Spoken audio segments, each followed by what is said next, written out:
Bienvenidos de nuevo al curso de Fundamentos Firmes, Creación a Cristo. Ya estamos en lección 39 y como siempre vamos a pensar en algunos aspectos de unas lecciones anteriores. Dice ahí, ¿por qué Jesús se cansaba? Tenía hambre y experimentaba las demás cosas que nosotros experimentamos, que hacemos. Es obvio, era Dios, pero también era hombre real, con un cuerpo como el nuestro. Era un ser humano perfecto, pero de todas maneras, un ser humano, cuerpo físico se cansaba, experimentaba las cosas, las debilidades que experimentamos, pero vivió sin pecado. ¿Por qué podía Jesús ordenar que el mar y el viento se calmaran? ¿Por qué podía? ¿Por qué tenía que obedecer esas cosas físicas? Um, pues Él es Dios, Él es creador del mar, del agua, del aire, del viento. Son cosas que le pertenecen. Um, y hay que reconocer, estamos hablando de Jesús, Jesucristo, Señor Jesucristo, ese hombre que caminó en la tierra hace 2000 años. Ese hombre histórico era lo que estamos diciendo aquí en la pantalla. Es Dios, es el Creador, el Todopoderoso. Hay que aclarar eso en nuestra conversación con las personas, porque se equivocan acerca de quién es ese hombre. Número 3. ¿Podía el hombre poseído por el demonio rescatarse a sí mismo del poder de los demonios? ¿O podía cualquier otra persona común librarlo? Este hombre en la lección anterior estaba controlado completamente por un espíritu maligno, un espíritu inmundo, otro ser individual que tenía su propia voluntad, controlaba a este hombre. Este hombre podía decir, ay, no quiero más, yo quiero estar libre de esto. Pues no, era incapaz. Quizás en el inicio de la posesión se entregó a ciertas cosas, ideas, filosofías religiosas, quién sabe, no sabemos, pero estaba al punto de no poder controlar a sí mismo, no poder tomar una decisión para estar libre. Era incapaz, no podía, nadie más podía tampoco. Sobre la base de esta historia, ¿por qué podemos decir que los demonios odian a las personas? ¿Recuerdan? ¿Qué hacía ese hombre? ¿Qué hacían los demonios que poseían este hombre? ¿Qué es lo que hacía? Los demonios atormentaban a este hombre y lo hacían vivir gritando, lastimándose con piedras y viviendo en cuevas donde enterraban a la gente muerta. Lastimándose, gritando, vivir aislado de la gente.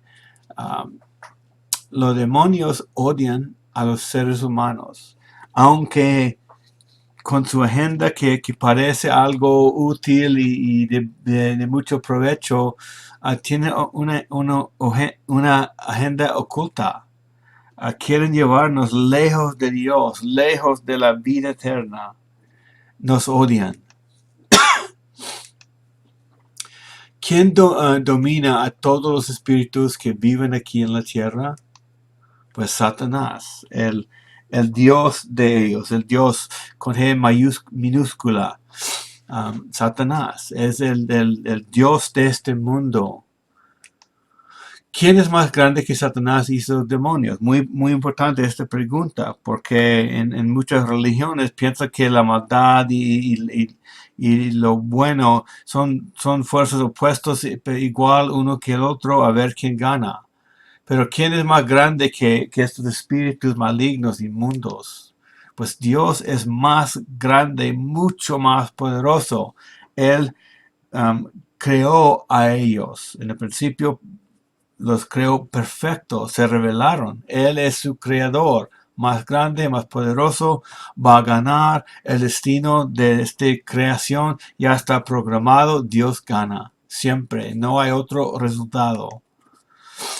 Entonces, cuando Jesús mandó a los demonios para que posean a los cerdos. ¿Se ahogaron los demonios en el mar con los cerdos, con los maranos? Pues no, los demonios son espíritus. Los animales se ahogaron, pero los demonios no, se fueron, quién sabe dónde. Quizás a buscar otro ser para dominar y, um, y poseer. Pero los demonios siguieron haciendo su obra de maldad. ¿Quién cambió completamente la vida de este hombre poseído? Él no podía controlarse a sí mismo, no podía librarse, pero miramos quién puede cambiar la vida de cualquier persona poseído por demonios o por su propio egoísmo. Disculpe. Pues Jesús, Él tiene el poder de hacerlo solamente por hablar. Eso es lo que hizo cuando libró a este hombre. Solamente por decir unas palabras, por su poder. No hizo brujerías ni palabras especiales, solamente que fuera, nada más, así nomás. Así de poderoso es Jesucristo. ¿Quién es el único que puede rescatar a todas las personas del poder de Satanás, del pecado y de la muerte? ¿Quién es el único, la misma persona? Jesús, el libertador, el salvador, el Dios de la creación. Entonces, esta lección, Jesús alimentó a 5,000 personas. Y esto es un milagro que Jesús hizo, pero hay que poner mucha atención. Hay muchas cosas que necesitamos entender y aprender por este evento para nuestra sociedad moderna. Principios muy importantes. Entonces, aquí vamos a hablar de que Jesús alimentó a las personas. Y Jesús va a hablar de cosas físicas en comparación a cosas eternas, como el pan, por ejemplo. Nosotros compramos pan, se acaba. Compramos más, se acaba. Y es fácil reconocer la importancia de nuestras necesidades físicas. Y muchas veces no reconocemos las necesidades espirituales, la necesidad de nuestro interior, nuestro alma, corazón y mente. Entonces aquí, en esta lección, las multitudes seguían a Jesús. En Juan capítulo 6, 1 y 2 dice, después de esto, Jesús se fue a otro lado del mar Galilea, el de Tiberias, y una gran multitud lo seguía, pues veían las señales que realizaba en los enfermos. Lo seguían por esa razón. Cosas temporales, cosas físicas. Sin duda, ser sanado de una enfermedad es muy importante. Recibir lo que necesitamos en esta vida, como comida y ropa y todo eso, es importante. Pero vamos a ver que Jesús enseñaba algo más importante. Entonces, siguieron a Jesús por los señales, los milagros que hacía. Y no se veían como pecadores que necesitaban un Salvador. No entendieron bien las profecías del Antiguo Testamento que Dios iba a librar a la gente de su propio pecado y restaurar la relación que necesitaban con Dios. No lo seguían porque la gente seguía a Jesús y así es hoy en día. Muchas personas siguen a Jesús por beneficios materiales. Y muchas personas no estaban tan interesados en las cosas espirituales. La gente quiere cosas para su bienestar físico. Así era esa gente que seguía a Jesús. Así son muchas personas hoy en día. Quizás podemos decir la mayoría, dentro y fuera de la iglesia. Pero si alguien sigue enseñanzas de la Biblia para recibir beneficios terrenales, no va a ser de ayuda. Jesús no vino al mundo para dar riquezas terrenales. Todavía vivimos en un mundo corrupto con la presencia del pecado en todas partes del mundo. Nuestras riquezas no se encuentran acá. Creer la Biblia, confiar en Jesús, el Salvador, no nos va a asegurar condiciones mejores en este mundo. Dios no promete esas cosas en este mundo. Dios claro que sí provee, es el fuente de todo lo que tenemos, pero eso no es la promesa en la salvación. La salvación y las promesas que van con la salvación son diferentes. La razón de por qué Jesús vino al mundo es por ser nuestro libertador de Satanás, libertador del pecado y de la muerte. Eso es el enfoque del mensaje de la Biblia. Vino a salvarnos para llevarnos a una vida eterna, no una vida abundante en esta tierra. Hay mucha equivocación en las iglesias modernas en cuanto de la prosperidad. Jesús no vino para eso. Si uno lee la Biblia lo va a encontrar. No hay que escuchar las distorsiones de la gente que están predicando hoy en día. Juan 6, 3 y 4 sigue. Entonces Jesús subió al monte y se sentó ahí con sus discípulos. Estaba cerca a la Pascua, la fiesta de los judíos. Cerca a la Pascua, esa fiesta que ellos celebraban todos los años. ¿Recuerdan cuáles eventos celebraban cada año? Fue cuando Dios los liberó de Egipto. Cuando sacrificaron a una oveja, un cordero, para salvar para sus primogénitos de la ira de Dios sobre Egipto. Y ellos creían en Dios en ese momento, sacrificaron el animal y después salieron de la esclavitud. Los judíos celebran ese evento todos los años, todavía hoy en día lo celebran.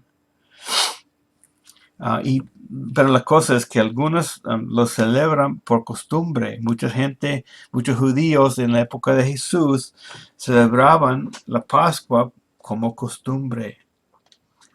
Sus corazones no estaban entregados a Dios. Hicieron algo por fuera, pero por dentro su corazón estaba lejos de Dios. Pero sí había unos pocos que eran creyentes, tenían fe en Dios y celebraban la libertad de Egipto, la Pascua, como Dios lo había ordenado. Creían, confiaban que Dios iba a mandar este prometido, libertador prometido del Antiguo Testamento. Confiaban en Dios. Entonces, Dios había hecho todo lo que había prometido y por fin el libertador llegó. Y estamos estudiando esos años en la vida de Jesucristo.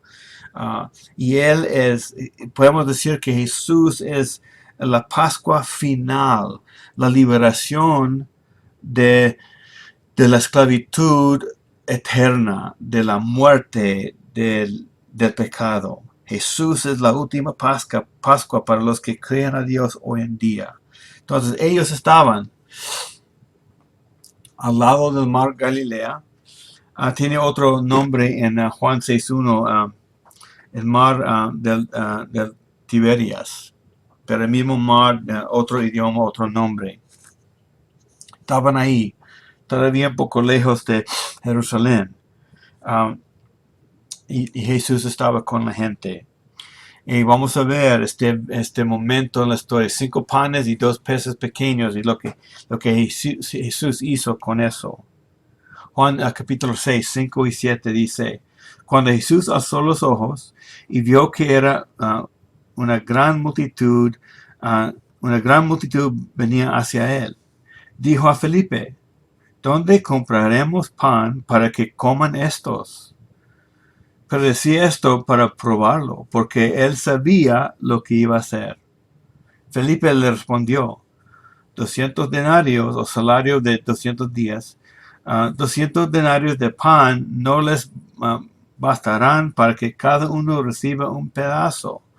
O sea, probando a Felipe, Felipe respondió y él respondió con eso es imposible. ¿Por qué vamos a pensar en eso? Era su manera de pensar. Um, Él había visto otros milagros. Él debía esperar algo grande de Jesús, pero solamente estaba enfocado en lo imposible. Debía haber respondido con fe, confiando en Jesús, porque ya vio muchas cosas maravillosas, cosas, según su punto de vista, imposibles. Seguimos en Juan 6, 8 y 9. Dice, uno de sus discípulos, Andrés, hermano de Simón Pedro, dijo a Jesús, aquí hay un muchacho que tiene 5 panes de cebada y 2 pescados. Pero, ¿qué es esto para tantos?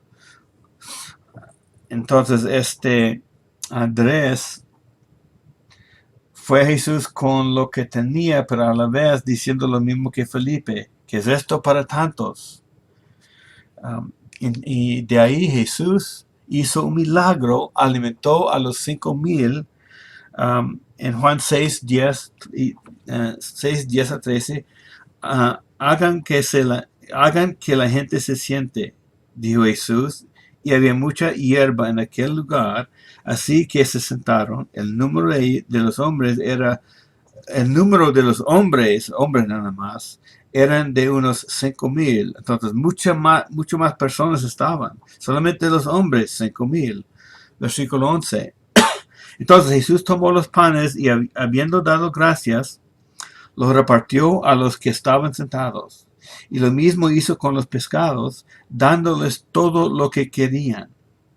Cuando se saciaron, dijo a sus discípulos, recojan los pedazos que sobran para que no se pierda nada. Ellos los recogieron y llenaron 12 cestas con pedazos de los 5 panes de cebada que sobraron a los que habían comido. O sea, aquí un milagro sin duda. Comenzaron con tan poquito, alimentaron a 5,000 personas. Jesús podía hacerlo. ¿Por qué? ¿Y cómo? Pues cada vez que hacemos esa pregunta, regresamos a la pregunta, ¿de quién estamos hablando? Por eso es tan importante reconocer quién es Jesucristo.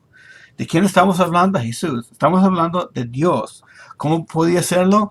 Pues con el poder de su palabra, con el poder de su ser. Él puede hacer cualquier cosa. Seguimos en Juan 6. La gente demostró que tenían un plan, un deseo para Jesús. En Juan 6, 14, 15 dice, la gente entonces al ver la señal que Jesús había hecho, decían, verdaderamente este es el profeta que había de venir al mundo. ¿Cómo podían decir eso? Pues ellos conocieron el Antiguo Testamento. Un prometido viene según los profetas, según Moisés, según lo que muchos autores habían comunicado a través del Espíritu Santo. Sabían que alguien venía de Dios. Este es el profeta, dijeron ellos, que había de venir al mundo. Y 16:15. Digo 6:15. Por lo que Jesús, dándose cuenta de que iban a venir y por la fuerza hacerle rey, se retiró él solo otra vez al monte. ¿Cómo puede ser? ¿No vino a ser rey? A la gente quería hacerle rey, él lo reconoció y se separó de ellos. Ellos no estaban reconociendo la necesidad de ser salvo de su pecado, de ser salvo de la separación eterna de Dios. Simplemente querían que Jesús fuera su rey para sanar enfermedades, darles comida, rescatarlos del dominio de los romanos. Mal enfocados, no entendían. Jesús no vino para ser rey entre pecadores de este mundo corrupto a poder librarlos de cosas terrenales. o solamente darles cosas, no solamente para darles riquezas, no vino para eso. Vino para ser otro tipo de rey en el reino de Dios. Después de este momento, salió de ahí, Jesús caminó sobre el agua en Juan 6, 16 a 21. Dice, al atardecer, esto después de que Jesús se separó de la gente, no iba a ser el rey según lo que ellos querían. 6:16 dice, al atardecer sus discípulos bajaron hasta el mar y subiendo en una barca se dirigieron al otro lado del mar hacia Capernaum. Ya había oscurecido y Jesús todavía no había venido a donde ellos estaban. Y el mar estaba agitado porque soplaba un fuerte viento. Cuando habían remado unos 4 o 5 kilómetros, vieron a Jesús caminando sobre el mar y que se acercaba a la barca y se asustaron. Imagínense en muchas olas, una tempestad. En 6:20 dice, pero él le dijo, soy yo, no teman. Entonces ellos querían recibir a Jesús en la barca, pero la barca llegó enseguida a la tierra donde iban. Y, caminó sobre el agua. El hombre normal ha logrado hacer muchas cosas, pero caminar sobre el agua nunca. Pero Jesús, otra vez, ¿cómo puede ser eso? Recordamos, ¿de quién estamos hablando? No era difícil.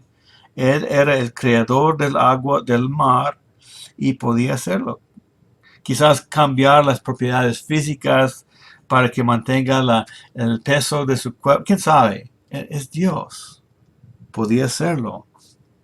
Y llegaron a otro lado del mar y la gente buscaba a Jesús. En 6:22 a 26 dice, al día siguiente, la multitud que había quedado a otro lado del mar se dio cuenta de que ahí no había más que una barca y que Jesús no había entrado en ella con sus discípulos, sino que sus discípulos se habían ido solos. Vinieron otras barcas de Tiberias cerca del lugar donde había comido el pan después de que el Señor había dado gracias. 24. Por tanto, cuando la gente vio que Jesús no estaba ahí, ni tampoco sus discípulos, subieron las barcas y se fueron a Capernaum buscando a Jesús. El mismo lugar donde los discípulos llegaron, Jesús caminando sobre el agua, y llegaron ahí. Cuando lo hallaron al otro lado del mar, le dijeron, Rabí, ¿cuándo llegaste acá? Jesús les respondió, en verdad les digo, me buscan no porque hayan visto señales, sino porque han comido de los panes y se han saciado. Otra vez, buscando a Jesús por cosas, por razones equivocadas, no reconociendo la gran necesidad que tenían. Y eso fue el enfoque de la enseñanza de Jesucristo, las cosas eternas. Conocía la mente de las personas. Muchas veces en las conversaciones que Jesús tuvo con personas, las otras personas comenzaron con algo.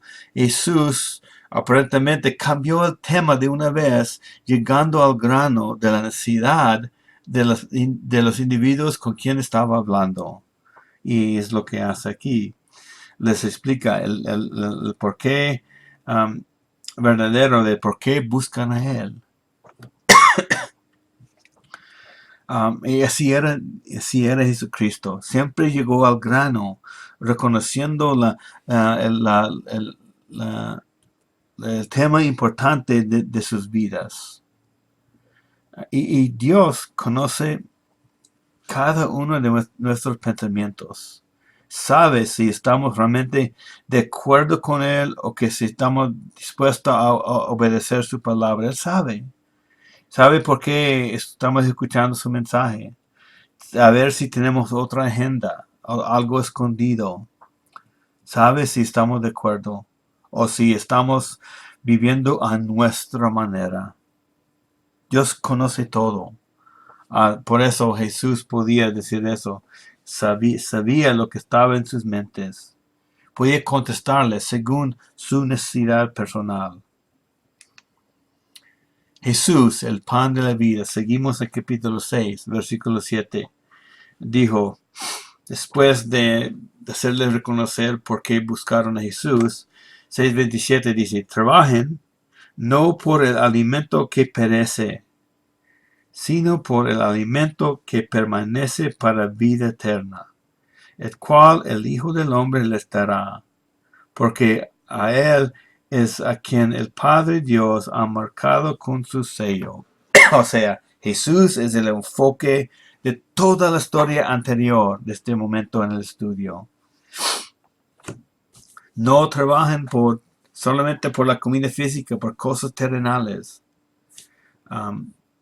Claro que no estaba diciendo que es mal trabajar por la comida, pero hay algo más importante. Debía de ser todo lo posible para asegurarse la vida eterna, a reconocer qué es lo que Dios decía sobre eso y seguir eso, enfocarse en eso. Eso fue la raíz del mensaje de Jesús.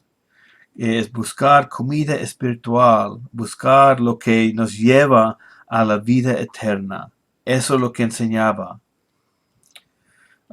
La vida continúa aún después de nuestros cuerpos, después de la muerte física. Viviremos, existimos para siempre. En el cielo vamos a existir para siempre. Eso no es decir vida, porque existir en sí no quiere decir vida ni muerte. Vamos a existir con una mente consciente en la vida o en la muerte. Pero la existencia continúa y va a continuar en el cielo o en el lugar del castigo. Y qué nos beneficia tener un cuerpo saludable o una vida rica si cuando morimos vamos al infierno, al lugar de sufrimiento? Aquí otra vez, regresamos a ese mismo tema, que trabaje por las cosas eternas. En Juan 6, 28 y 29 dice, después de Jesús decirles eso, entonces le preguntaron, ¿qué debemos hacer para poner en práctica las obras de Dios? Jesús le respondió, esta es la obra de Dios, que crean en Él que Él ha enviado. Las palabras de Jesucristo. ¿Cuáles son las obras de Dios? Son creerle a Jesucristo, creer su mensaje, creer quien dijo que era Dios, creerle. Eso son las obras de Dios. Eso es lo más importante para nuestra vida. Creer a Jesucristo. Las obras de Dios van ligados uno con el otro. Recuerda la ilustración de los israelitas en el desierto de unas lecciones anteriores. ¿Qué tenía que hacer esta gente para no morir de la picadura de las serpientes? Muchos habían muerto y Dios mandó instrucciones a Moisés a hacer ese serpiente de bronce en el asta. Ellos tenían que hacer algo. ¿Qué fue? Solamente mirar. Nada más. No buscaron doctores, no había remedios. Mirar nada más. Es creer la palabra de Dios y mirar. No se curaron a sí mismo. Siguieron las instrucciones de Dios porque creyeron lo que decía y miraron los que sobrevivieron. Es cuando, un ejemplo, cuando viajamos en avión, ¿qué necesitamos hacer para llegar a nuestro destino? Es simplemente sentarse, confiar en la calidad del avión y el piloto y que vamos a llegar donde queremos llegar. Nos sentamos nada más, confiamos. Muchas veces no pensamos en todos esos detalles, pero eso es lo que estamos haciendo, sentándonos nada más, confiando en otro. Esta es la clase de confianza que Dios quiere que tengamos en el Salvador, en Jesucristo. Él es el único que puede rescatarnos de la muerte y hacernos aceptables delante de Dios. Él es el único y Él tiene que serlo todo. O si no, estamos sin esperanzas. No podemos hacer nada para agradar a Dios, para hacernos aceptables, para que ser algo para que nos acepten. No es posible, no podemos. Lo que llevamos nosotros a Dios es algunas cosas buenas, pero mezclado con el pecado todavía. Dios quiere que dejemos de confiar en cualquier otra cosa y confiar solamente en Jesús y lo que Él era y lo que Él hizo. Jesús, el pan de la vida. Ellos preguntaron, ¿qué debemos hacer para poner en práctica las obras de Dios? ¿Qué es lo que Dios hizo? ¿Qué es lo que Jesús dijo? Creer en Él que Él ha enviado. Creer en Jesús. No solamente creer en, porque a veces nos confundimos cuando decimos creer en Dios, pero también el significado ahí es creer a Dios. Decir a Dios, lo que tú dices, Dios, eso es para mí, para mi vida. Algo muy personal y sincero y serio. Creerle a Él, lo que Él dice. En Juan, ahí está lo que acabo de explicar.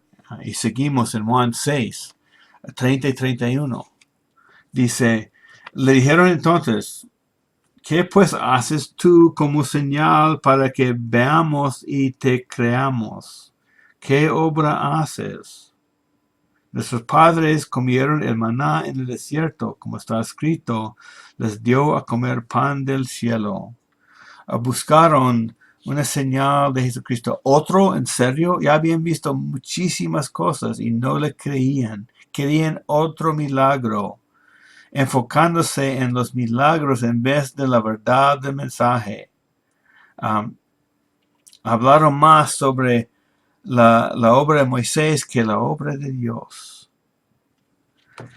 ¿Qué error tan grande es intentar obligar a Dios a hacer otro milagro para que le creamos, en vez de escuchar su palabra y responder, Señor, te creo. Juan 6, 32 y 33 sigue diciendo. Entonces Jesús le dijo, en verdad le digo que no es Moisés el que les ha dado el pan del cielo, sino que es mi Padre que les da el verdadero pan del cielo. Porque el pan de Dios es el que baja del cielo y da vida al mundo. Jesús está diciendo que Él mismo es el mismo pan de Dios que da vida, vida eterna. Es Jesús, Él es el enfoque, Él es la provisión para nuestra necesidad más grande. La relación es restaurada con Dios. Salvación del dominio de Satanás, de la consecuencia de nuestro pecado. Juan 6, 34 dice, Señor, danos siempre ese pan, le dijeron. Jesús le dijo, yo soy el pan de la vida. El que viene a mí no tendrá hambre. El que cree en mí nunca tendrá sed. Otra vez, un enfoque no en este mundo, sino en la eternidad. No tendrá hambre verdadera, o sea, todas sus necesidades verdaderas satisfechas, provistos por Jesucristo. Esas son las palabras de ese hombre que caminó en la tierra hace 2000 años, Jesús. Un hombre extraordinario, diferente, distinto, más arriba, más autoridad, más poderoso que cualquier hombre entre toda la raza humana y toda la historia. otra vez lo que algo parecido de lo que Jesús está diciendo con este pan de vida es el nuevo nacimiento. Creerle a Jesucristo. ¿Recuerdan esa conversación que tuvo con Nicodemo? Necesita nacer de nuevo. Al que no nace de nuevo nunca entrará en el cielo. El que no come este pan, no recibe este pan que Jesús ofrece, que es sí mismo, nunca entrarán en el cielo. 6:34 dice, Jesús les dijo, yo soy el pan de la vida. El que viene a mí no tendrá hambre. El que cree en mí nunca tendrá sed. Jesucristo es la provisión de Dios para la restauración de nuestra amistad con Dios. Y Jesús confirmó lo que estaba escrito en el Antiguo Testamento sobre el cumplimiento de las promesas de Dios. Jesús es el cumplimiento, el gran enfoque del mensaje de la Biblia. Necesitamos salir de esa posición separada de Dios. Es el pecado que hizo eso. ¿Se acuerdan de cuando Adán y Eva pecaron? Inmediatamente separados de Dios. Aunque habían sido creados a la imagen de Dios, con la capacidad de conocerlo, amarlo y obedecerlo, se rebelaron. Se hicieron independientes de Dios y separados. Su ropa, lo que trataron de hacer, de arreglarse, su ropa, rechazado por Dios.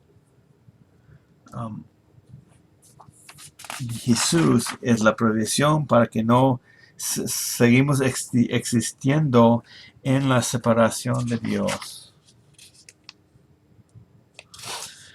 Salmos 107, versículo 9, dice que Dios sacia al alma menesterosa y llena de bien al alma hambrienta. Esta es la provisión de saciar eso. Jesucristo mismo. No hay que minimizar lo que Jesús comunicó acerca de sí mismo. Es importante reconocerlo y creerle. Hay que confiarle. Estamos dispuestos a trabajar fuertemente por la comida física y reconocemos el valor de ella, ¿no es cierto? El valor de la física no es tanto en comparación a lo espiritual. Esta vida que llevamos en esta tierra es muy temporal. Es como una paréntesis en el inicio de nuestra existencia. Y es importante lo que hacemos en ese paréntesis, en esta vida en la tierra. ¿Cómo es nuestro apetito espiritual? ¿Estamos enfocados en lo espiritual o más en lo físico, en lo terrenal, en lo temporal? Nos ha dado lo que necesitamos. Dios nos ha dado en Jesucristo. No podemos trabajar para obtener esta comida, este pan espiritual. Podemos recibirlo solamente por confiar en Dios, lo que Él ha provisto. Solo Dios puede proporcionarla. Y eso es lo que Él ha hecho en la persona de Jesucristo. Con eso terminamos esta lección. ¿Cómo está nuestro apetito espiritual? ¿Estamos ayudando a otros a reconocer esa necesidad en sus vidas? Ahí está el ejemplo de Jesucristo, su mensaje, sus obras, cosas grandes. Pero hay que entender el mensaje. Dios ha comunicado. ¿Estamos recibiendo lo que ha comunicado? Eso es lo que estamos estudiando en todo este estudio de fundamentos firmes. Necesitamos entenderlo y aprender a explicarlo a los demás. Ahí terminamos esta lección 39 y vamos a seguir adelante todavía en la vida de Jesucristo. Entonces, hasta la próxima lección.